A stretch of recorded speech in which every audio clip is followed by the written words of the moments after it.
Muy buenos días con todos. Les agradecemos que se hayan dado un espacio para estar en este webinar laboral, para ver este tema de las implicancias de la casación laboral en las empresas.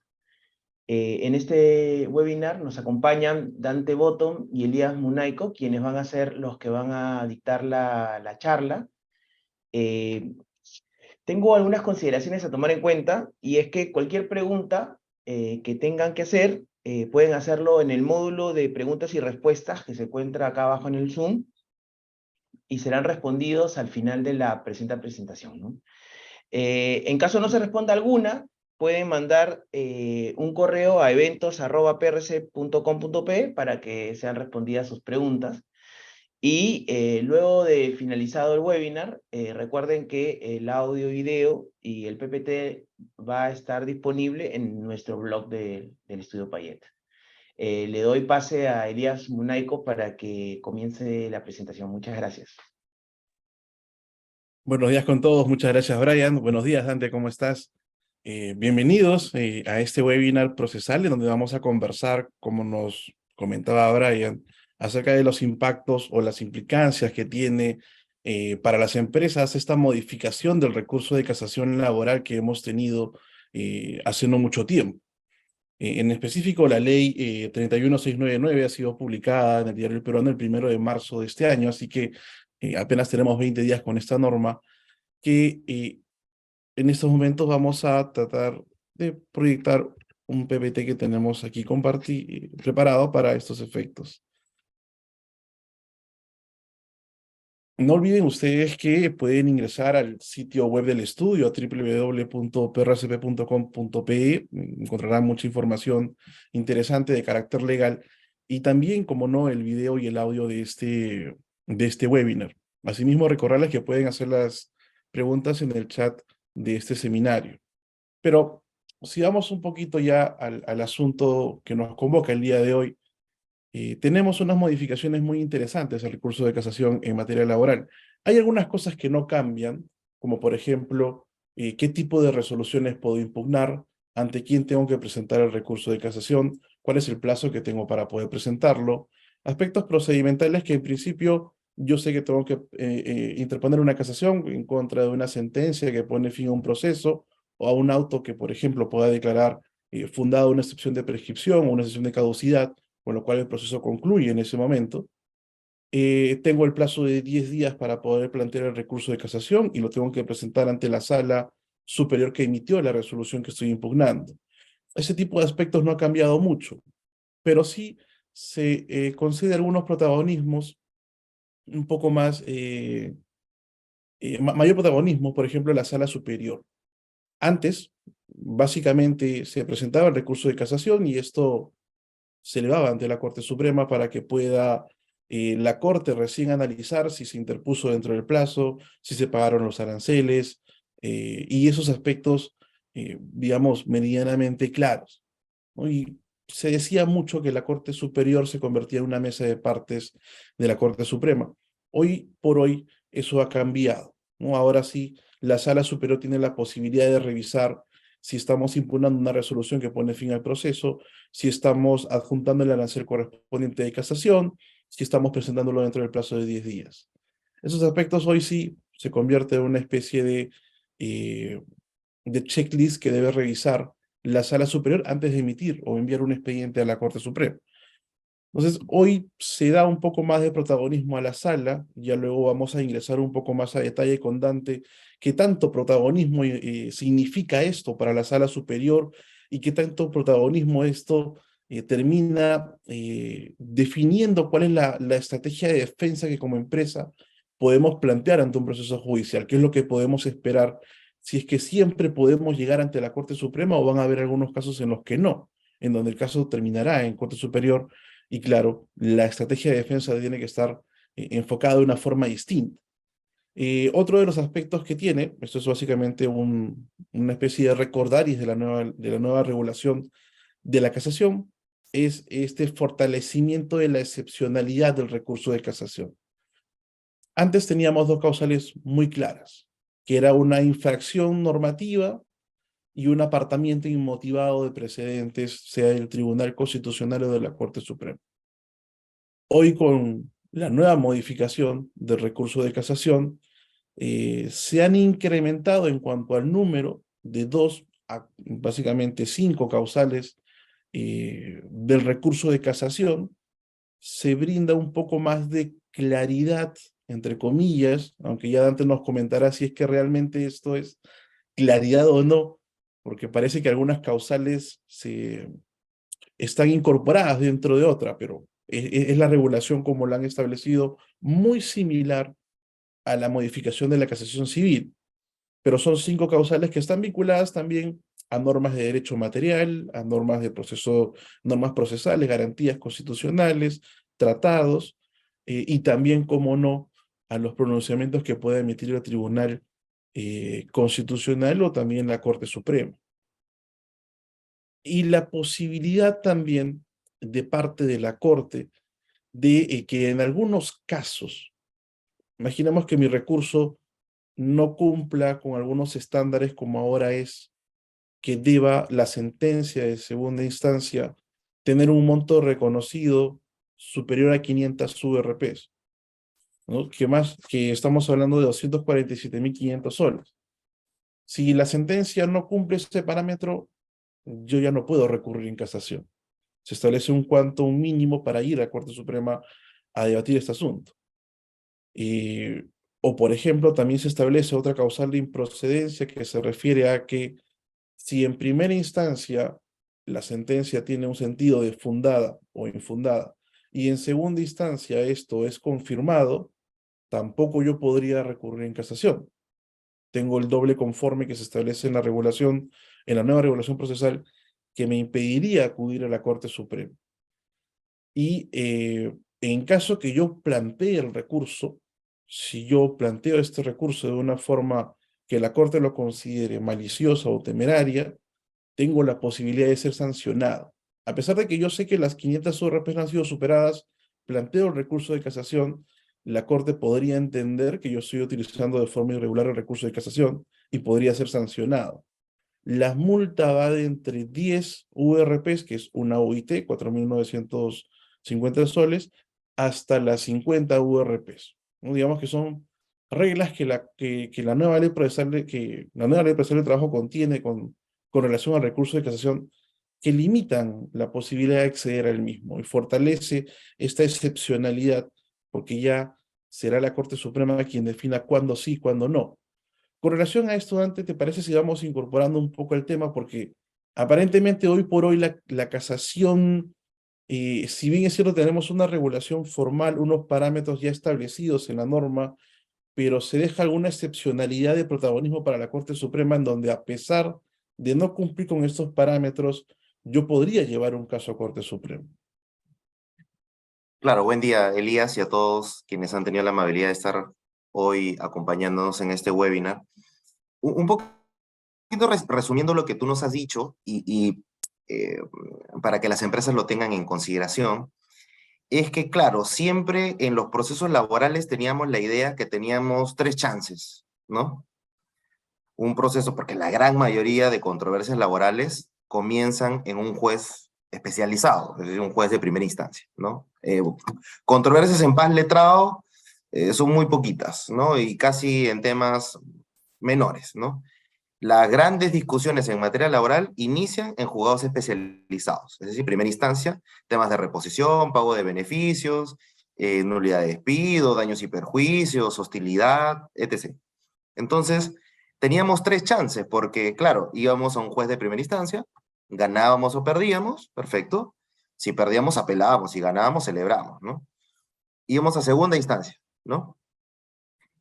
Y pasara lo que pasara en segunda instancia, si era una pretensión, si había una pretensión no cuantificable, es decir, si había algo que se estuviera discutiendo que no tuviera que tener que ver con una representación monetaria, podíamos llevar el caso a la Corte Suprema.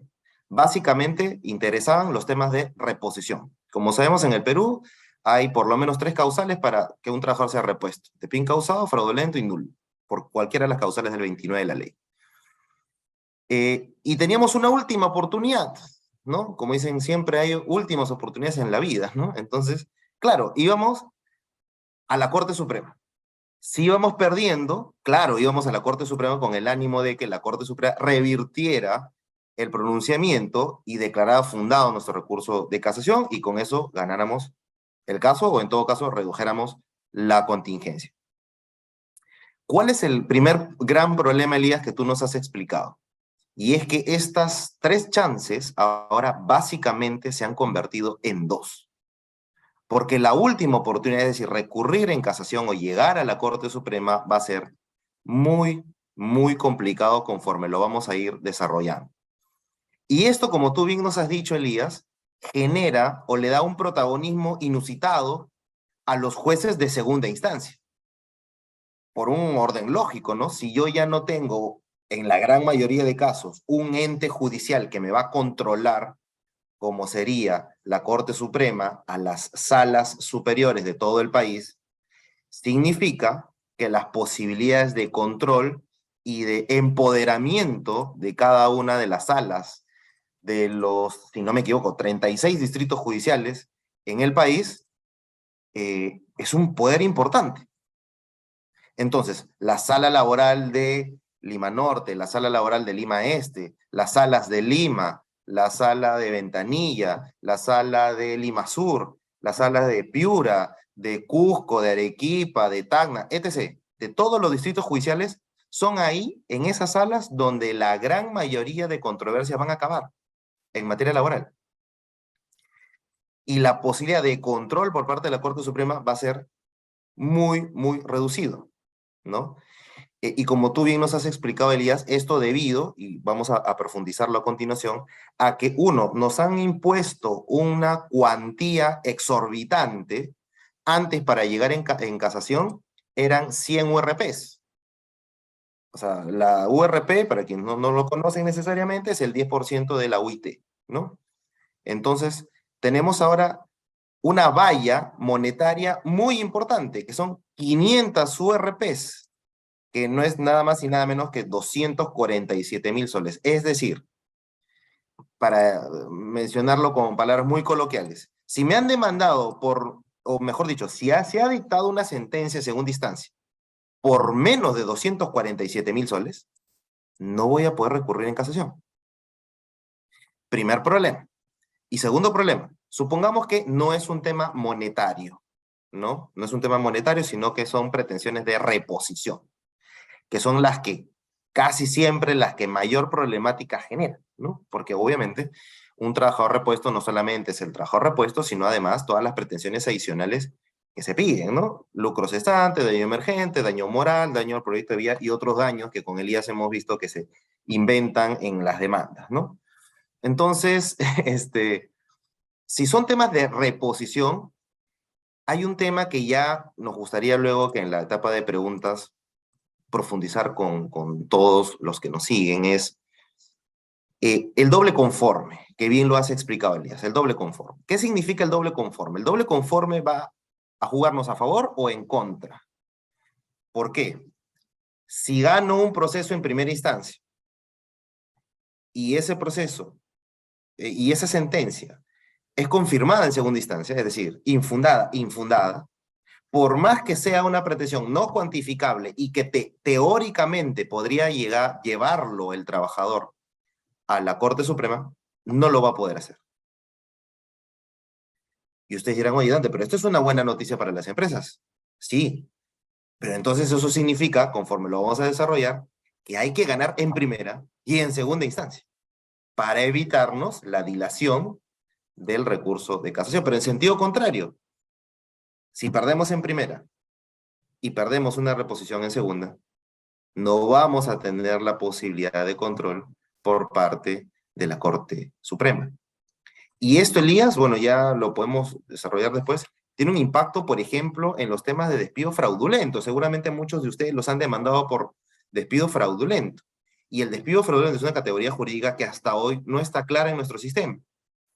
Entonces, si nos toca una sala o un juzgado que no tiene claro qué cosa es un despido fraudulento y cuándo se configura un despido fraudulento, y la sala lo confirma, significa que las posibilidades de control por parte de la Corte Suprema, ya no vamos a tener esa tercera chance, sino que vamos a tener que hacerla de manera indirecta, conforme lo vamos a explicar, Elías, del proceso de amparo, la demanda de amparo contra resolución judicial. Y por tanto, finalmente para concluir esta primera intervención, Elías, era que, claro, tú muy bien nos dices de que a pesar de todo esto que hemos conversado, lo que la norma nos dice, bueno, pero si la Corte Suprema quiere hacer un desarrollo jurisprudencial, puede admitir el recurso de casación.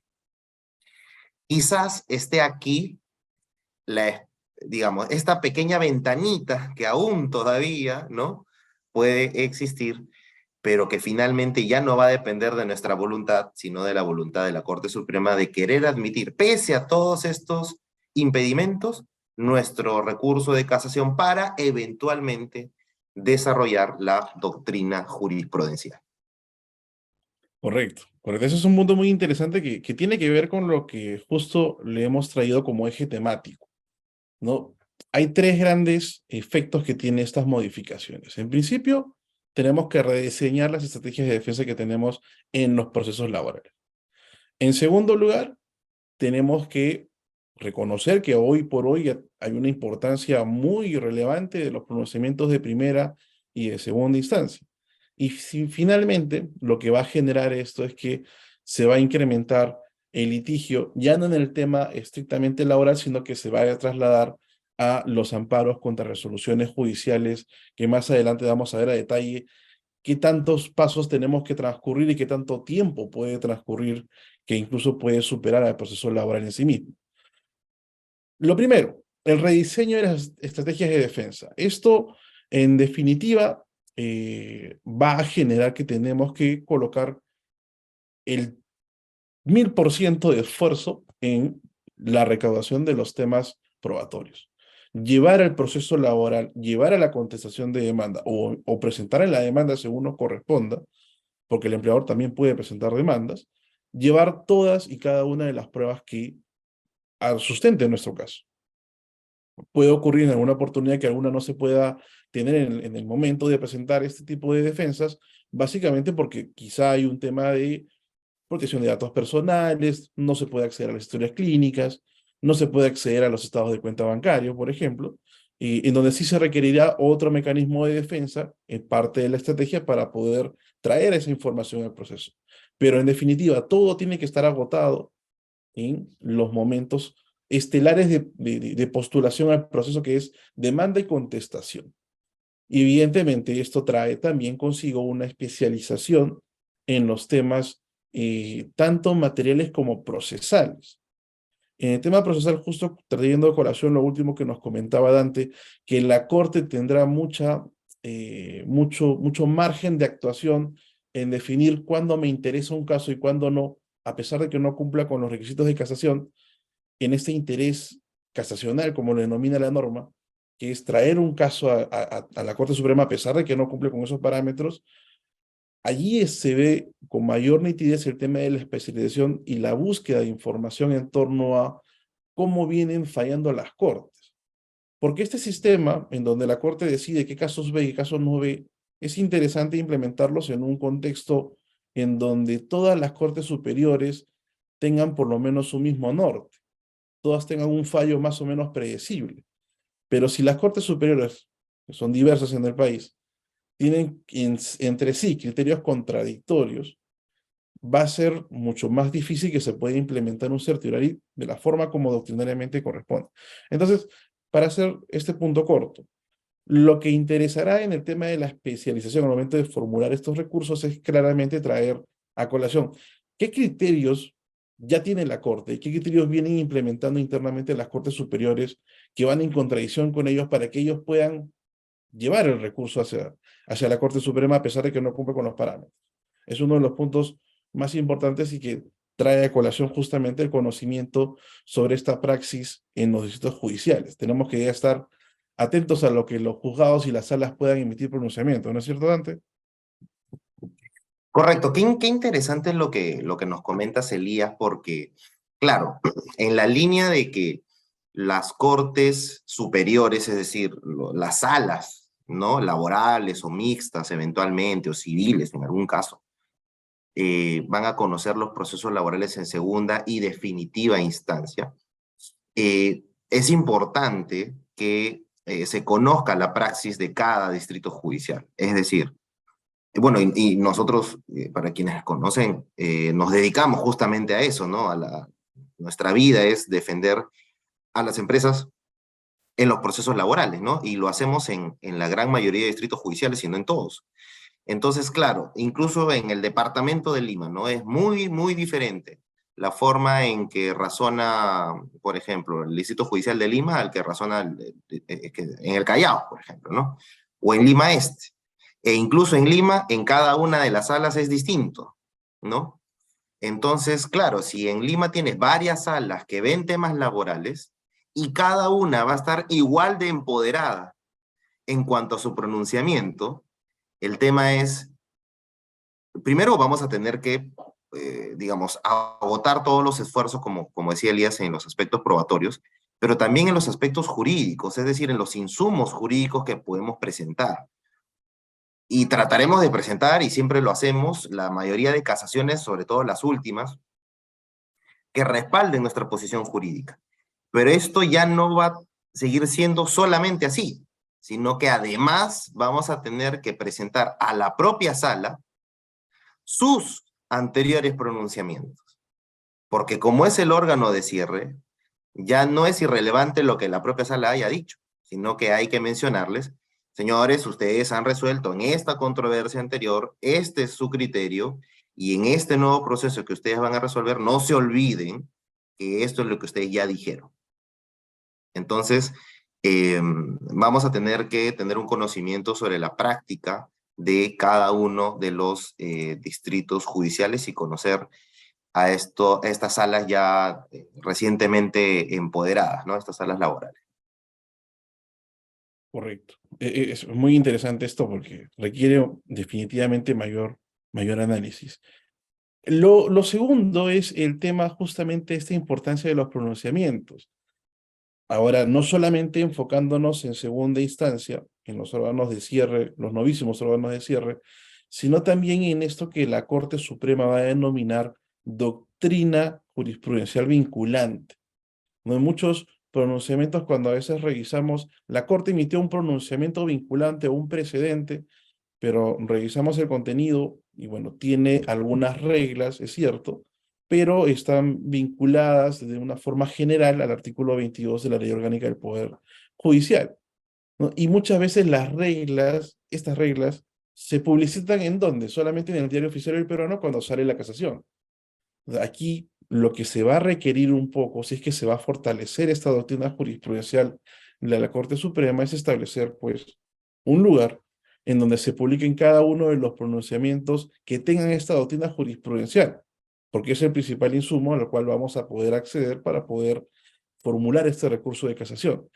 De nuestra parte tenemos, evidentemente, en nuestro banco del dato laboral varios pronunciamientos vinculados justamente a los precedentes o doctrina jurisprudencial que la Corte Suprema ya viene emitiendo desde hace algunos años y que servirán definitivamente para poder cuestionar pronunciamientos de salas superiores en contravención a ellos, ¿no?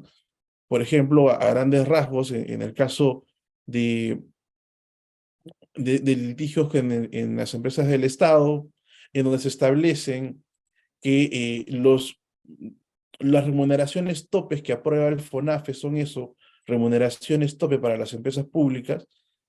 Algunas cortes superiores la entienden como si fuese la remuneración básica o la remuneración mínima que le corresponde a cada uno de los trabajadores. Esto ya a nivel de Corte Suprema tiene una tradición en donde la Corte dice que esto no es así. Pero en el interior del país tenemos diversas cortes superiores que vienen señalando este tipo de situaciones en contra del erario nacional. Entonces, aquí lo que se va a tener que establecer es justamente traer esa doctrina jurisprudencial que ya viene desarrollando la Corte Suprema para también decirle a las cortes superiores, oye, estos pronunciamientos que vienes emitiendo son contradictorios con la Corte, y si bien es cierto, vas a tener mayor protagonismo, puede ocurrir que tu sentencia sea utilizada como una sentencia que tiene interés casacional y la Corte te va a hacer famosa a ti a partir del criterio errado que has tomado de una sentencia superior que contradice su doctrina jurisprudencial.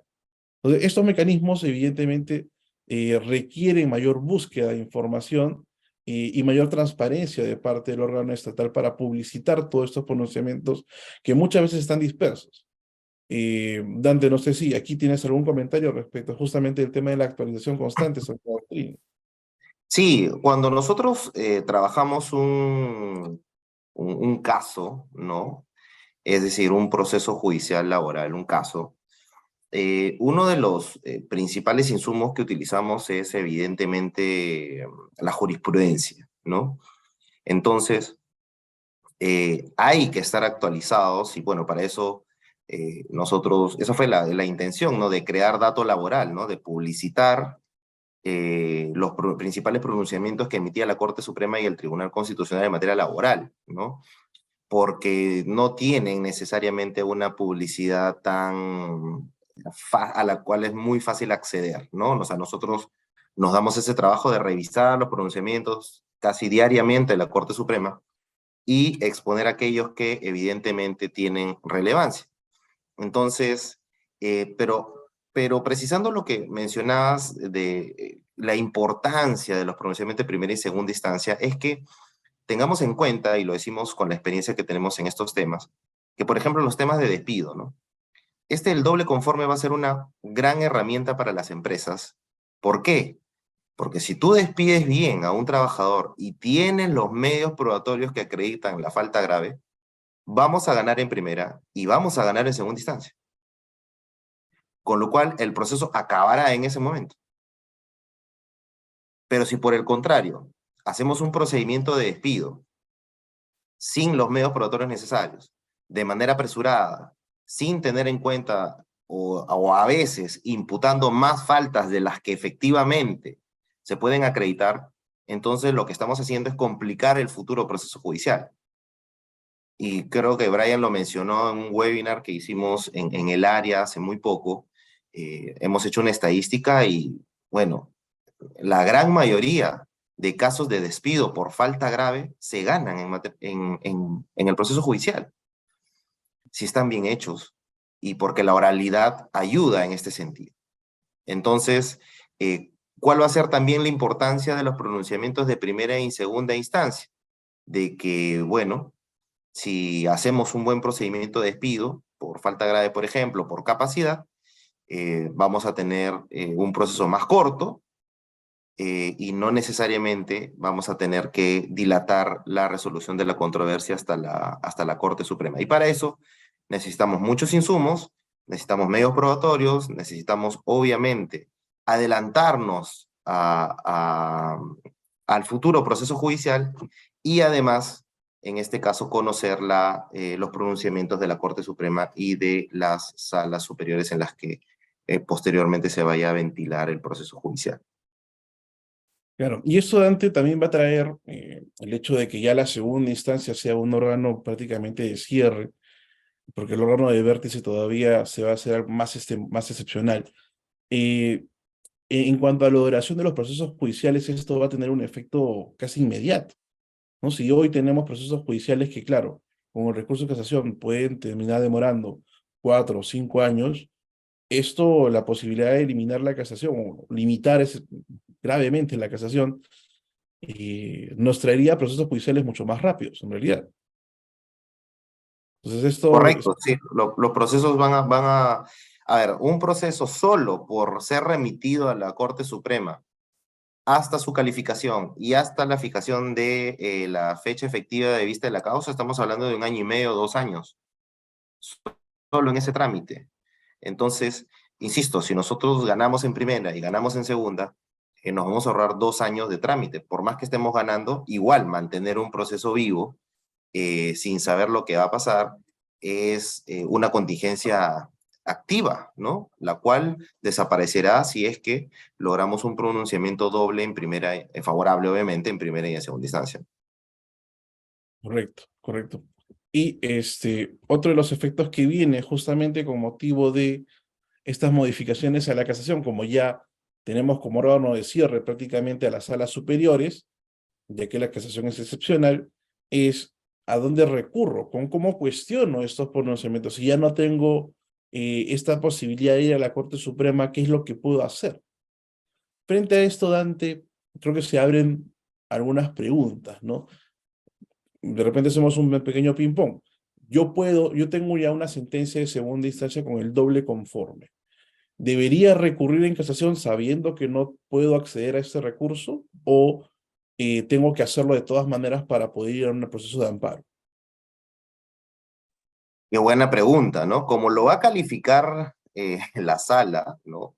En teoría, eh, no demoraría mucho, pero en materia procesal constitucional ya se ha establecido un criterio por medio del cual el cómputo del amparo contra resolución judicial se inicia desde el momento en que es notificada la resolución que va a ser posteriormente cuestionada.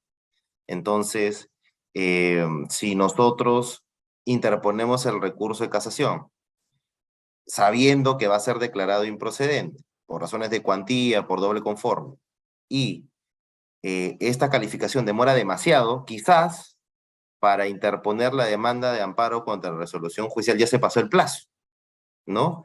Entonces, el consejo inicial sería que si vamos a interponer una demanda de amparo contra resolución judicial, lo hagamos después de, iniciemos el cómputo del plazo, que son 30 días, ¿no? Desde el momento en que es notificada la resolución de segunda instancia, ¿no? Pero claro, esto va a abrir una serie de abanicos porque también la justicia constitucional podría decir, oye, pero ¿por qué no agotaste los recursos? ¿No? ¿Por qué no te fuiste en casación? Entonces va a ser seguramente una discusión que vamos a tener que, digamos, tener cuando tengamos que elaborar las demandas de amparo contra resolución judicial para nuestros clientes, ¿no? ¿Qué es más estratégico? ¿Qué nos conviene? Eso depende de varios factores, pero es importante que se tenga en cuenta eso, ¿no? En todo caso, la primera ventana que se abre, si es que no sabemos o conocemos de antemano que hay doble conforme o que por la cuantía no va a ser o va a ser improcedente en nuestro recurso de casación, la manera procesal más importante o el medio procesal más importante que vamos a tener para cuestionar esa sentencia de segunda instancia es el inicio de una demanda de amparo contra resolución judicial. Lo que exige, como bien se pone en la diapositiva, una especialización en procesos constitucionales. Correcto, correcto. Eso es lo que va a determinar y decantar, porque ya el proceso laboral finiquitado, bueno, tendrá que ser cuestionado a través de una acción de amparo, que incluso podría terminar durando mucho más que el proceso original. Nuestra acción de amparo en temas constitucionales es un amparo contra resolución judicial que se plantea no ante un juez constitucional como una acción de amparo tradicional, sino que va ante una sala superior, de preferencia la constitucional, si no existe la constitucional, la civil, si no existe la civil, la mixta, para que conozca justamente ese tipo de pronunciamiento.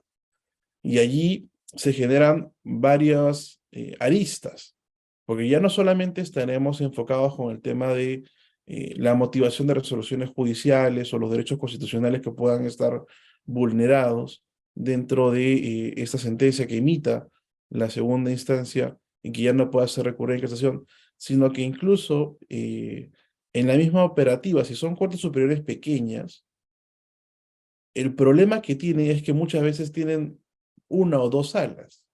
Y para conocer este proceso de amparo se requieren de 3 jueces. Y si estamos hablando que vamos a cuestionar una resolución de segunda instancia, que puede ser emitida por la sala laboral de esa Corte Superior, la sala civil, tendremos suerte que ninguno de los jueces se ausente, porque si no nuestro caso no va a poder ser resuelto. Porque se requieren 3 jueces que no hayan conocido el proceso laboral para que puedan conocer el proceso de amparo contra esa resolución judicial, y con lo cual se puede generar cierta demora. Lo que le hemos traído aquí en el PPT es básicamente la estructura que tiene un proceso de amparo en cuanto a plazos, en cuanto a órganos jurisdiccionales que lo conocen, y ciertamente esto inicia en sala superior, sigue a Corte Suprema y es resuelto a través del agravio constitucional por el Tribunal Constitucional de forma definitiva. Pero claro, para llegar hasta ese último punto, existe un gran camino por recorrer, ¿no es cierto, Dante? Sí, claro. Evidentemente este amparo va a tomar su tiempo. lo que no enerva la posibilidad de interponer una medida cautelar, porque en los procesos constitucionales es posible la interposición de una medida cautelar que deje sin efecto esta sentencia de segunda instancia, como consecuencia de la violación de los derechos constitucionales procesales que el empleador considere que se han violentado, como podría ser el derecho a la motivación, a las resoluciones judiciales, al debido proceso, a la tutela jurisdiccional efectiva, a la igualdad ante la ley, etc., ¿no? Entonces, sí va a ser un proceso, digamos, que va a tomar su tiempo, más o menos en la práctica demorará 1 año y medio aproximadamente, dependiendo la corte en la que se inicie, si se admite a trámite, bueno, en la gran mayoría de casos tiene que admitir a trámite, se contestará, habrá una audiencia única, se emite la sentencia, que la sentencia, como tú bien nos has explicado, Elías, este amparo lo conoce una sala, ¿no? Una sala superior. Entonces, claro, igual en segunda instancia va a funcionar la Corte Suprema, y eso va en la línea de alguien que nos había hecho un comentario acá, claro, porque la Corte Suprema igual va a conocer, no las salas, digamos, las laborales, las que resuelven o resolvían nuestras controversias, sino otras salas de la Corte Suprema, y lo van a resolver en segunda instancia, y en última y definitiva instancia el Tribunal Constitucional. Entonces, qué importante, porque todos estos amparos contra la resolución judicial en materia laboral van a llegar al Tribunal Constitucional. Entonces podemos tener circunstancias en las que el Tribunal Constitucional, a través de estas demandas de amparo, termine influenciando en la jurisprudencia laboral, ¿no? Habrá que analizar, ¿no? Definitivamente hay algunos casos que ameritan que un empleador sí interponga una demanda de amparo, supongamos una reposición. Si un trabajador ha sido repuesto y nosotros consideramos que esa reposición ordenada en primera y segunda instancia es totalmente indebida y que la sentencia está muy mal motivada y que tenemos argumentos para pelear esto en la justicia constitucional, habrá que hacerlo,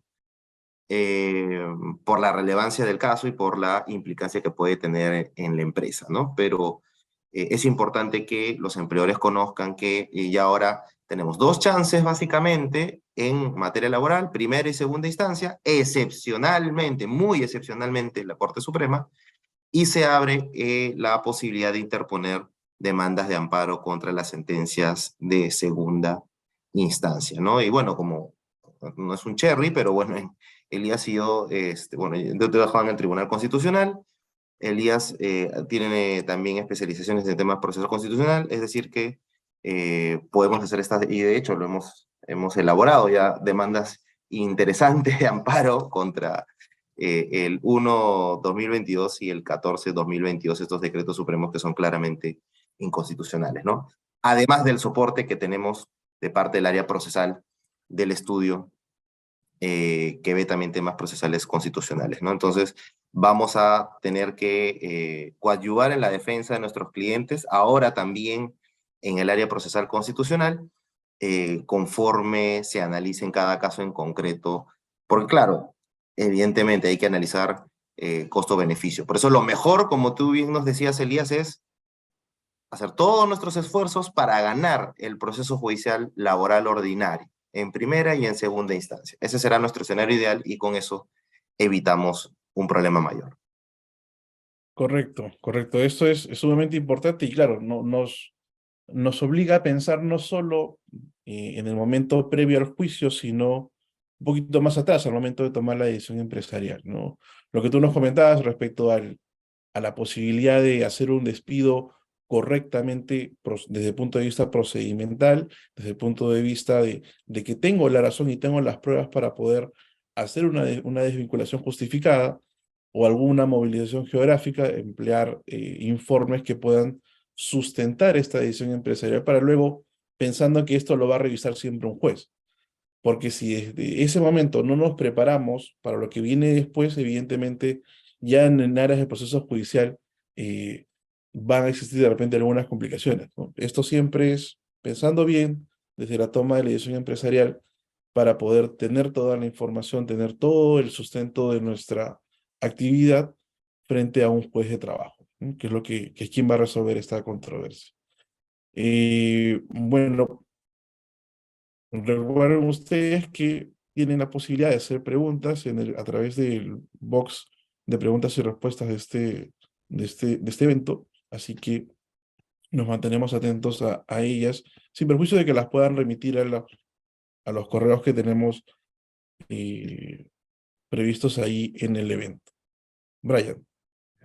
¿Qué tal? Muy interesante la charla eh, que ha dado Dante y Elías. Me permito un par de palabras antes de que hagan sus preguntas, igual he visto una por ahí. Yo creo que lo que decía antes es súper importante, ¿no? O sea, a ver, de cara a esta modificación de la casación, creo que la conclusión más importante es que se va a limitar la posibilidad de ir a una etapa de revisión adicional, ¿no? Antes, cuando las empresas hacen su programación o su evaluación del riesgo, lo que hacían era medir un poco el tiempo del proceso, ¿no? Recuerdo haberlo visto con Dante y Elías cuando analizamos un caso, era más o menos cuánto tiempo iba a durar, ¿no? Entonces, entre 2 a 5 años, dependiendo del tipo de proceso, ¿no? Entonces, las empresas a veces hacían ciertas mediciones.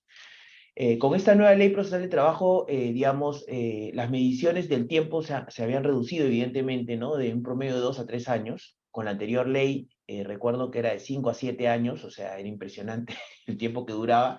Y además, como era escrito, ¿no? Y muy procedimental, se podía tener como alternativa el que demore mucho el proceso, ¿no? Ahora se ha reducido eso por la oralidad, ¿no?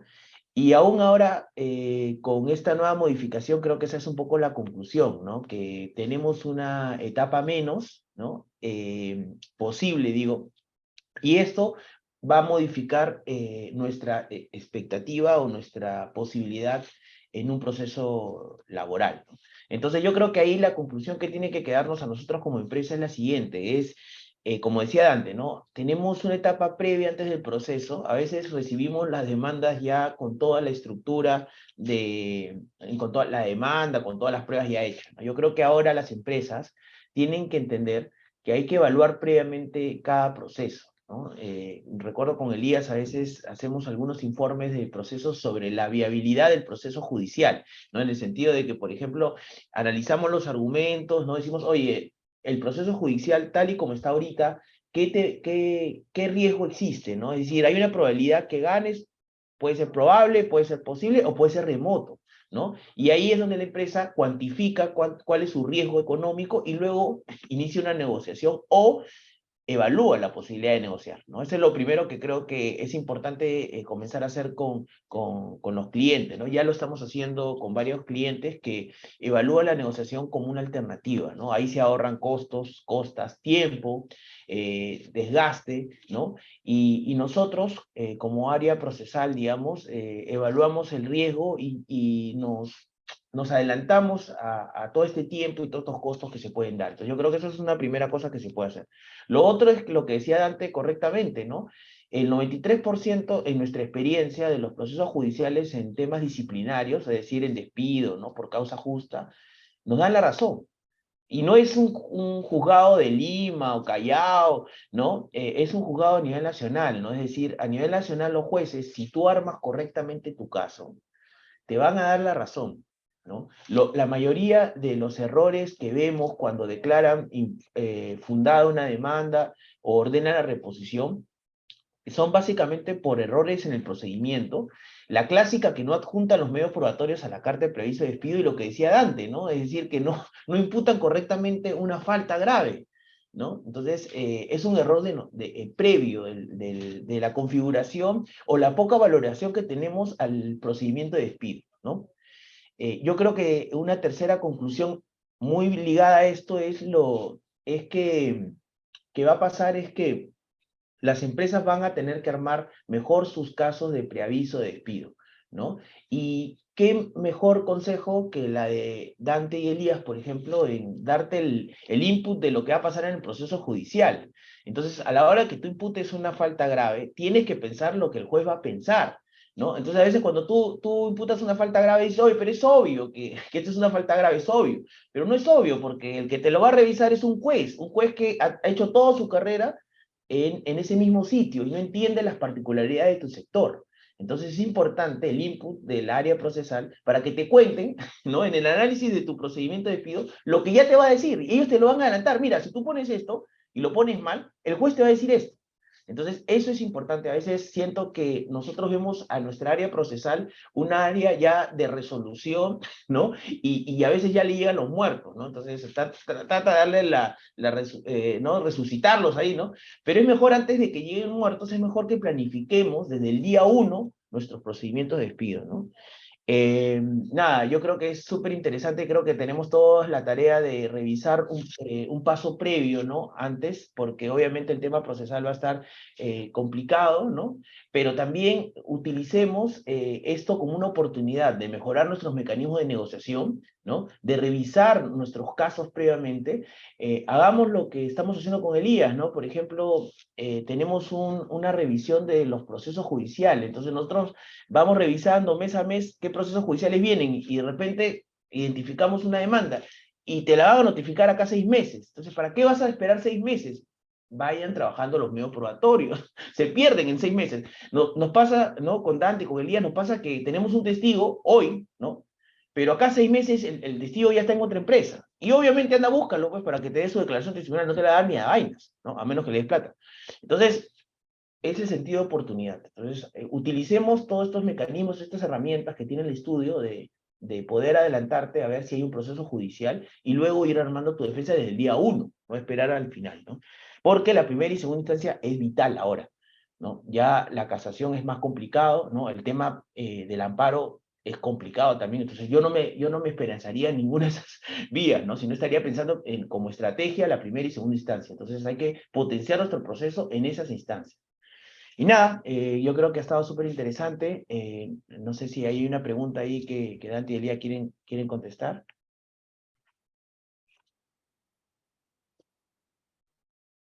A ver, sí, bueno, es un comentario donde nos indican que en realidad no resuelve mucho el cambio normativo, porque la carga procesal va a transferirse del lado laboral al lado constitucional. Entonces, sí, es cierto lo que ocurre allí. Hay lo que se dice comúnmente, desvestir a un santo para vestir a otro. O sea, no hay mucha ciencia allí, pero sí nos obliga a nosotros, como decía Brian, a establecer estrategias en la interna, ¿no? A mejorar y optimizar mejor los recursos que tenemos al momento de hacer imputaciones o tomar, en general, decisiones empresariales.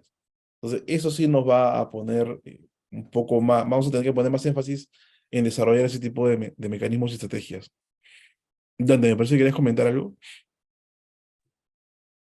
Sí, bueno, una preocupación quizás, y que lo conversábamos la vez pasada, Elías, es que como estos órganos de cierre, eh, a ver, son variopintos, ¿no? Porque, claro, cada sala superior de los diferentes distritos judiciales del país tienen razonamientos distintos, es decir, mm, la sala de Loreto no razona igual que la sala del Callao, entre otros ejemplos. Y también tenemos problemas de especialización, ¿no? No necesariamente los integrantes de las salas, incluso de las salas laborales, eh, son jueces especializados en materia laboral.